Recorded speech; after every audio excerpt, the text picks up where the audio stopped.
Wonderful. Okay, I actually have a question in my pocket. How's that?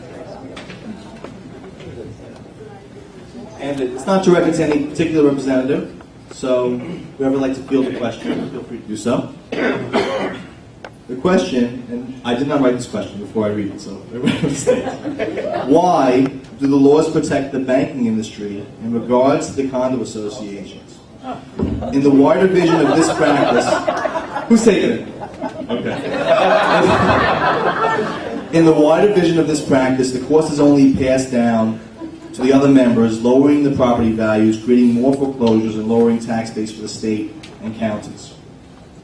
This practice appears to be a short-sighted approach to the problem and only creates more downward pressure on the bank's inventory of more properties. So overall, I think the summary of the question is, the person that wrote it feels that the banking industry is being favored, associations being left in the cold, and they're sort of simply promoting their own product. But I'll let you interpret that. A lot of first-hand experience with this, so I can tell you that first of all, I feel very strongly about this issue, and we do need to hold the banks responsible for carrying. We are carrying the people who live in the associations, paying for the deadbeats, and ultimately the banks that are going to take over these units.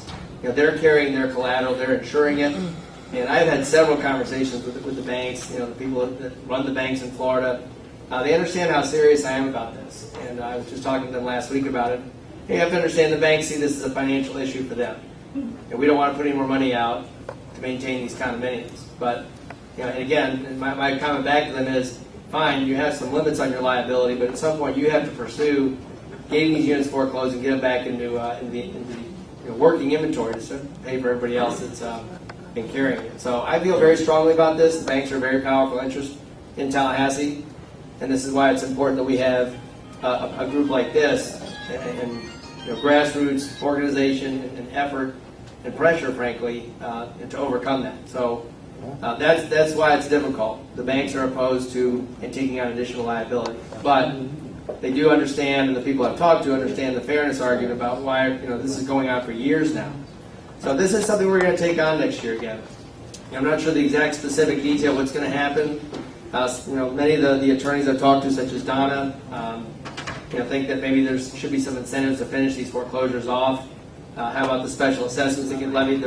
So there are places to go, but I can tell you it is a very intense fight. And some of the things we try to get in this year that were opposed by the banks, we weren't able to frankly move forward on them. So it's one of the things about being a freshman is you do learn the groups that have a lot of influence. And so this is something I'm a lot more prepared to take on for next year's legislation.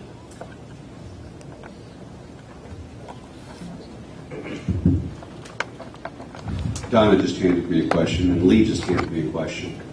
So who do you think trumps? Oh boy. Thank you for your support.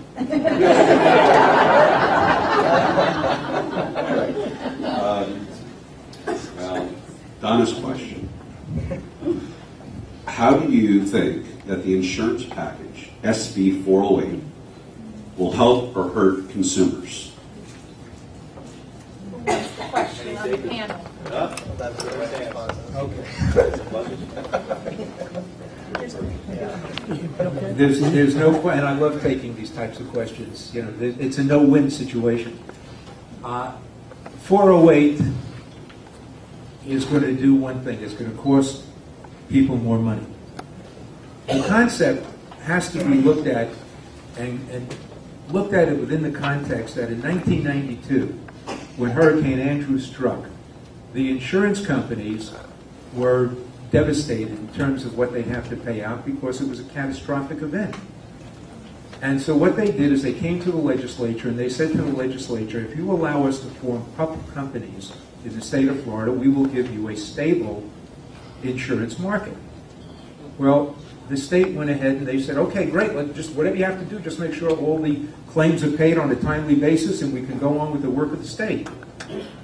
And so State Farm, which was, and I don't mean to pick on any one company, which was in Bloomington, Illinois, which insured people, now became State Farm of Florida, and so on and so forth. And all the companies did the same thing. So their liability, potential liability, was greatly decreased in the sense that they no longer had the deep pockets of the parent companies. So now, we've been playing catch-up ever since, because the Florida insurance market is a very challenging market. They always tell you it's a very complicated market. The Florida insurance market and all markets are based on one thing. It's called the law of large numbers. And the concept is the more people you can insure, the less likelihood there is that you're going to go broke. And that you'll be able to, because if something happens up in Tallahassee and it's not happening in South Florida, then the folks in Tallahassee pay. You all understand the concept of the law of large numbers. Well, the insurance rates just keep going up and up because of various factors, including the fact that reinsurance rates keep going up. And you can't answer this question in 30 seconds or in a minute. But the reality is that they've got to come to actuarially sound rates. Now, what the heck does that mean? That means so that the insurance companies can make a profit. But that's a funny number also, because the insurance companies have put so much fat into what they're doing. For instance, the State Farm of Florida will buy their reinsurance from State Farm of Illinois, and they mark it up. And all along the way, things are being marked up. There was a proposal a few years ago that Representative Priscilla Taylor and I had worked on that would take the one issue, which is windstorm. That's the only thing that is unquantifiable. And utilizing the law of large numbers, produce a package where every single person living in the state of Florida who had a home would have to buy windstorm from the state.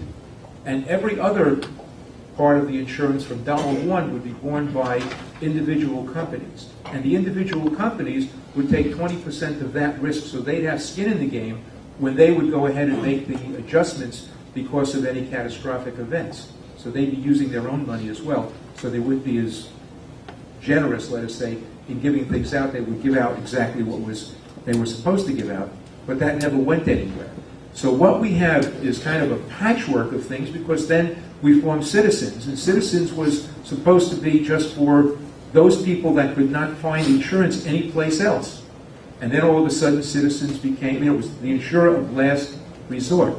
Now Citizens has become the largest insurer of the state of Florida, and each one of us, whether we want to or not, is a shareholder in Citizens. Whether you have a policy or not, if Citizens faces a catastrophic loss, and you have a car or any kind of insurance policy other than workers' comp or one other, which I keep forgetting, liability? MedMal. You're going to be paying for it. Thank you. See, there is bipartisanship. So and so now they found these little companies they call takeout companies. And because Citizens was having so many policies, they wanted to get rid of some of them. And so they had all the takeout companies, and they've come along, and some of these companies have gone out of business without even a hurricane. And now we have a whole new thing called sinkholes. And now we have a whole new industry called public adjusters. Went from a few hundred to thousands. And all of that is costing Floridians more money. So now we've got SB 408.